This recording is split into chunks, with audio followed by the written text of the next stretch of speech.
আসসালামু আলাইকুম। কেমন আছেন আপনারা সবাই? আশা করি সবাই ভালো আছেন। আলহামদুলিল্লাহ আমরাও ভালো আছি। সকালের একটা নাস্তার একটা রেসিপি নিয়ে আসলাম, সহজ একটা পদ্ধতি, ঘরে থাকা কিছু উপকরণ দিয়ে। যদি ভালো লাগে অবশ্যই আমার ভিডিওটা দেখবেন, আর যদি ভালো লাগে, আরও বেশি ভালো লাগে, তাহলে অবশ্যই চ্যানেলটা সাবস্ক্রাইব করে রাখবেন, শেয়ার করে দেবেন এবং লাস্টে একটা লাইক দেবেন। দেখুন আমি কীভাবে বানাই, একদম সহজ একটা রেসিপি। আমি মনে করলাম যে আপনাদের মাঝে শেয়ার করে। একদম সফট একটা সকালের নাস্তার ভিতর বা বিকেলের কোনো নাস্তা, সকালের নাস্তাই পারফেক্ট।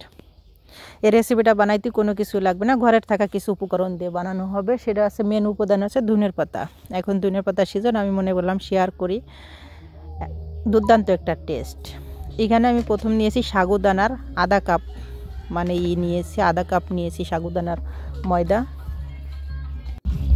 আর 1.5 কাপ এখানে আমি ব্যবহার করব সুজি। এখানে মেন উপাদান আছে এই দুটো জিনিস, আর কোনো কিছু লাগবে না। সামান্য একটু বেকিং চূড়া ব্যবহার করতে হবে, সামান্য একটু স্বাদ মতন লবণ।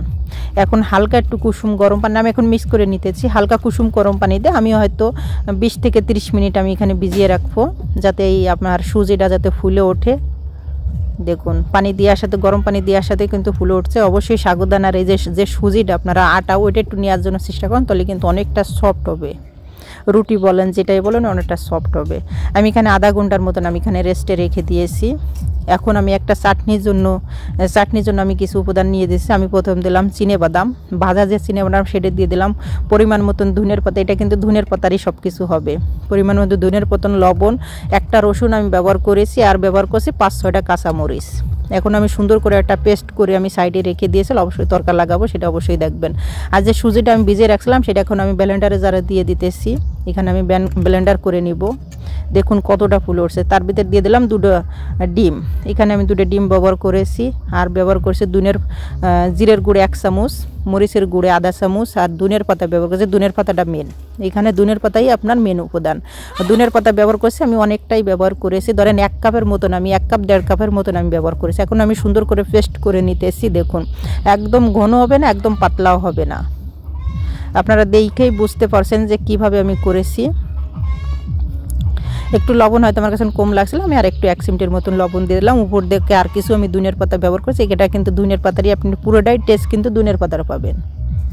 এখন আমি এই যে আমি করেছিলাম চাটনিটা, সেটার এখন আমি তরকা লাগাবো। এখানে আমি কালো জিরে খালি ব্যবহার করেছি। এখানে আপনারা জিরেও ব্যবহার করতে পারেন, আপনার কাছে যেটা থাকে অ্যাভেলেবেল।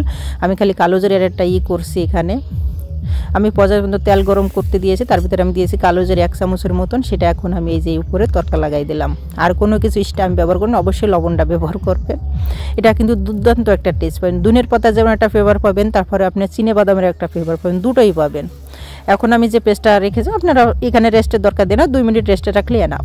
আমি অল্প করে চামচ করে নিয়ে একটা প্যান নিয়েছি, সেটার পর দিয়ে আমি সুন্দর করে চামচ দিয়ে একটু গোল করে আমি সুন্দর করে উল্টে পাল্টে আমি এখানে সেঁকে নেব। দেখুন কি এত সফট, এতটা নরম, আর টেস্ট মাশাল্লাহ।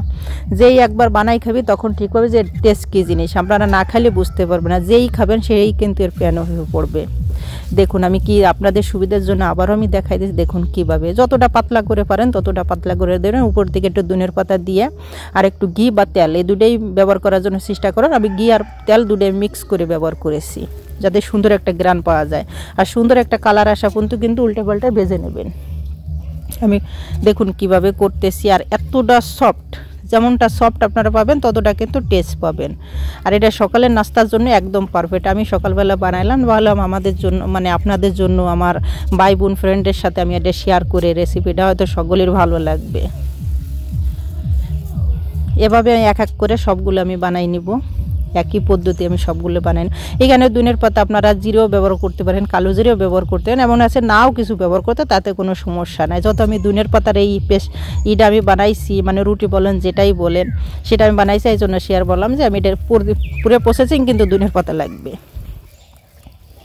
আর একটা গ্রিন একটা ভাব আসবে, হালকা গ্রিন একটা ভাব আসবে। দেখুন মাশাল্লাহ খুব সুন্দর কালার আসে। যখন আমি বানাইছি মাশাল্লাহ পুরোটাই গ্রানে ছড়াই গিয়েছে, এত গ্রান বেরোয়েছে। যেমন ধনের পাতার গ্রান বেরোয়েছে, তেমন চাটনি, মানে কাঁচা বাদাম, ধনের পাতা সব কিছু মিশে করে একাকার হয়ে গেছে।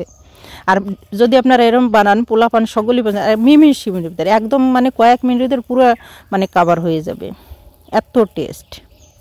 আশা করি আপনাদের কাছে অবশ্যই আমার রেসিপি ভালো লাগবে। অবশ্যই আপনারা একবার হইলেও বানাবেন, বাসায় ট্রাই করবেন, তো অবশ্যই আপনারা ব্যর্থ হবেন না, হয়তো সফলতা পাবেন। আমি এক এক করে দেখুন খুব সুন্দর করে সবগুলো আমার শেখা হয়ে গেছে, আপনাদের দেখাই দিলাম একদম সুবিধার জন্য আমি বারবার দেখাই দিয়েছি। দেখুন এই পথে আবারও বলি, যদি আমার ভিডিও যদি ভালো লাগে অবশ্যই আমার চ্যানেলটা সাবস্ক্রাইব করে রাখবেন এবং যথেষ্ট পরিমাণ শেয়ার করে দেবেন।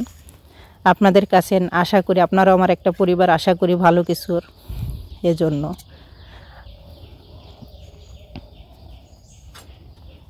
আর আমি সবসময় চেষ্টা করি যে আমার রান্নাঘর মানে রান্নাঘর 01-এ সবসময় চেষ্টা করি নতুন নতুন কিছু রেসিপি দেওয়ার জন্য। আর সবসময় নতুন মানে একদম সহজ সহজ রেসিপি দেওয়ার জন্য সবসময় সেই জন্য কোনো কঠিন কোনো জিনিস না, একদম হাতের কাছে জিনিসগুলো পাওয়া যায়, সেই জন্য আমি চেষ্টা করি। দেখুন মাশাআল্লাহ খুব সুন্দর একটা কালার, চাটনি তো অসাধারণ একটা চাটনি।